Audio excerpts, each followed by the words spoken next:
Hello everyone. So today we are going to start about hypertension.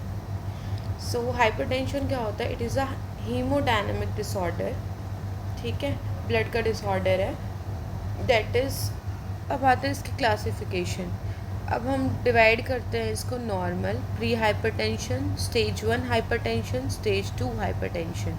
It is divided into two parts, systolic BP and diastolic BP. So normal की value कितनी होती है? That is less than 120 and diastolic less than 80. This stage is known as normal. Then it's come pre-hypertension, that is 120 to 139 and 80 to 89. अब stage 1 में क्या होगा?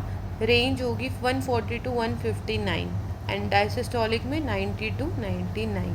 And stage 2 hypertension is more than 160 and more than 100. So it is a classification of hypertension जो हम range के basis पे कर रहे हैं. The another classification is primary hypertension and secondary hypertension. अब primary hypertension क्या होता है? No underlying cause is found.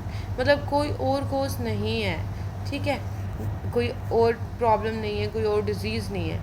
Secondary hypertension is due to underlying cause that can be related to renal disease or any other hemodynamic disorder. अब hypertension के कोज क्या हो सकते हैं? ये भी अलग अलग टाइप्स में डिवाइडेड है. फर्स्ट इज रीनल कोज. क्या हो सकता है रीनल में? पीकेडी, क्या? पॉलीसिस्टिक किडनी डिजीज़ हो सकती है. हाइड्रोनेफ्रोसिस हो सकता है. रीनल आर्टरी स्टेनोसिस हो सकता है. Next is endocrine. एंडोक्राइनल में क्या हो सकता है? एड्रेनल डिजीज़ हो सकती है, that is Cushing syndrome, pheochromocytoma, hypothyroidism. ये सब एंडोक्राइन में फर्दर पढ़ेंगे डिटेल में क्या क्या होता है. कार्डियोवास्कुलर में क्या हो सकता है? कोआक्टेशन ऑफ ऑर्टा और मेडिकेशंस और टॉक्सिन्स की वजह से भी हाइपरटेंशन हो सकता है, that is alcohol and drugs. Oral contraceptives हो सकते हैं एंड एनसेड्स हो सकते हैं. स्ट्रेस की वजह से हो सकता है. स्ट्रेस में क्या क्या हो सकता है? Pain, burns, hypoglycaemia. Other causes atherosclerosis.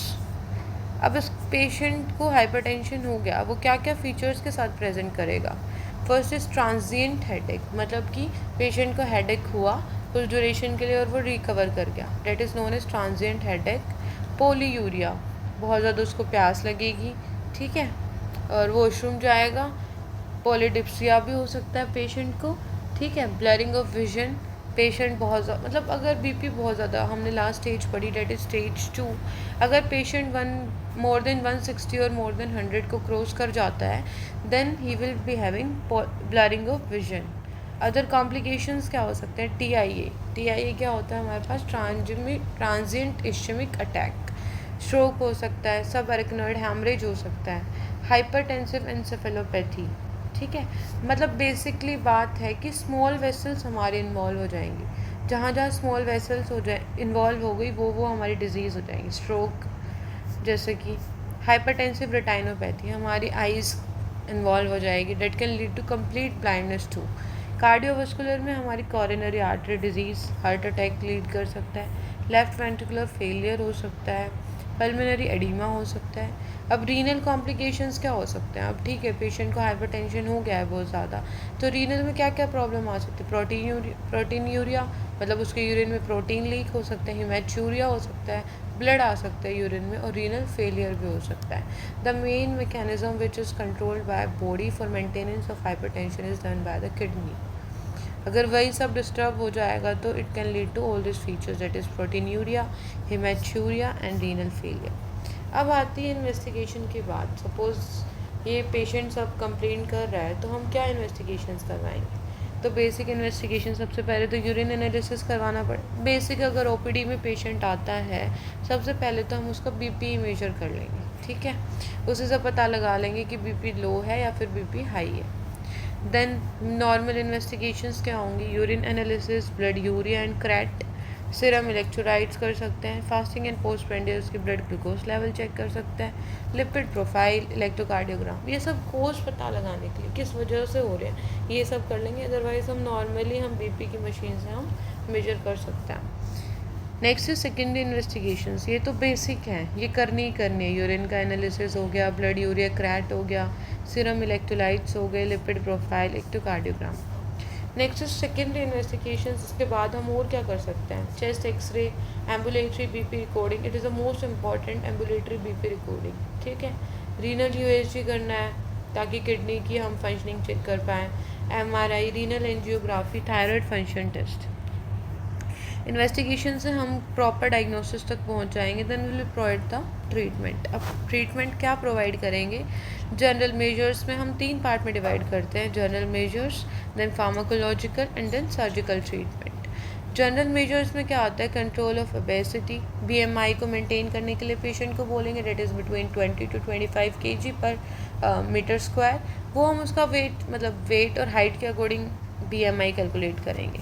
Dash diet, अब डैश डाइट का फुल फॉर्म क्या होती है, dietary approaches to stop hypertension, means patient को कौन सी किस वे से कौन सी डाइट लेनी है ताकि वो हाइपरटेंशन को रोक पाए। It is the most important thing कि डैश डाइट क्या होता है, restrict salt in the diet that is less then 6 gram NaCl।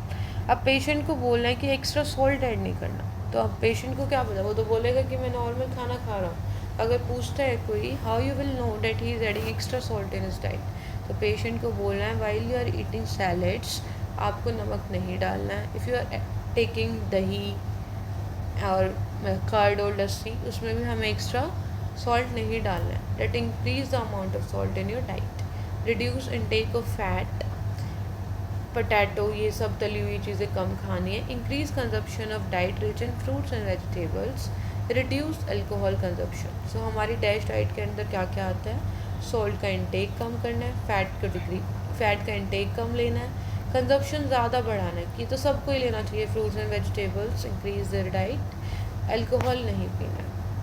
फिर आ जाता है हमारा ये तो हमारे अब आ जाता है हमारे pharmacological treatment, anti hypertensive drugs.